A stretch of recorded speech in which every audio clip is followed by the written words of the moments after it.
కేవలం మోడీ గారికి థ్యాంక్స్ చెప్పడం కోసం, చంద్రబాబు నాయుడు గారికి థ్యాంక్స్ చెప్పడం కోసం, పవన్ కళ్యాణ్ గారికి థ్యాంక్స్ చెప్పడం కోసం ఈ ప్రత్యేకంగా Modiji thank you Modiji, thank you Modiji, thank you Modiji.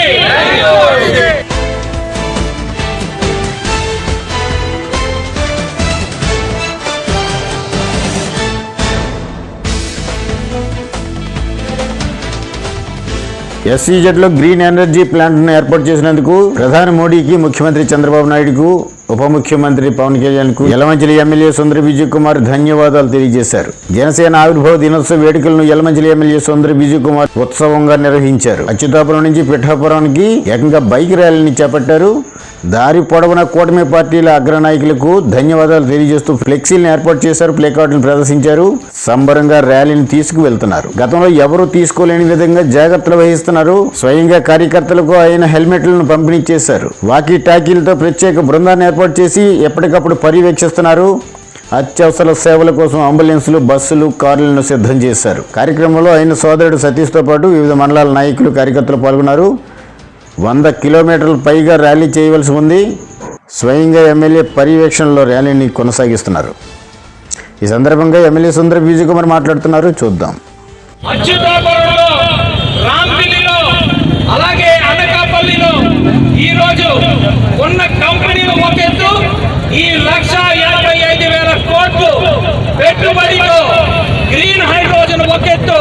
కాబట్టి మొత్తం యలమంచిలి నియోజకవర్గం అంతా కూడా మోడీ గారికి థ్యాంక్స్ చెప్తూ ఈ రోజు ఈ ర్యాలీ ఇక్కడి నుంచి పిఠాపురం వరకు చేయడం జరుగుతూ ఉంది.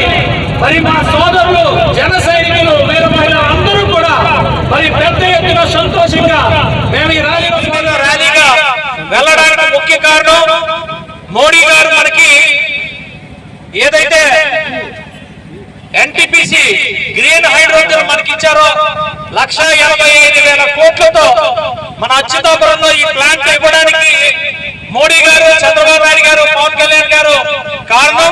మరి మోడీ గారికి థ్యాంక్స్ చెప్పుకునే ఒక అవకాశం మనందరికీ దొరికింది కాబట్టి ఆయనకి థ్యాంక్స్ చెప్పుకుంటూ మొదలు పెట్టిన ఈ ర్యాలీకి మీరందరూ వచ్చినందుకు ధన్యవాదాలు తెలియజేస్తూ మనం ఇక్కడి నుంచి డైరెక్ట్ గా దయచేసి మీరందరూ గమనించాల్సింది ఏంటంటే అందరూ కూడా 40 కిలోమీటర్ల స్పీడ్ లోనే వెళ్లాల్సిందిగా కోరుకుంటున్నా. అలాగే ఓవర్టేక్ చేయడానికి లేదు. ఒక బండికి ఇంకొక బండికి డిస్టెన్స్ కూడా ఉండాల్సిందే. అందరూ హెల్మెట్లు ధరించాలని చెప్పి హెల్మెట్లు కూడా ఈరోజు ఇవ్వడం జరిగింది. దయచేసి మీరందరూ కూడా గమనించాలి. మనం కంటిన్యూస్ గా మన పోలీసు వారు, అలాగే మన దగ్గర ఉన్న వాలంటీర్లు మీకు సేఫ్టీ జాకెట్ చేసుకుని ఉంటారు. వాలంటీర్లు వాళ్ళ మాట దయచేసి వినండి. మీరందరూ కూడా జాగ్రత్తగా మనం ఈ ర్యాలీని పిఠాపురం సభ వరకు వెళ్లాల్సిన పరిస్థితి ఉంది. దయచేసి మీరందరూ కూడా గమనించాలి.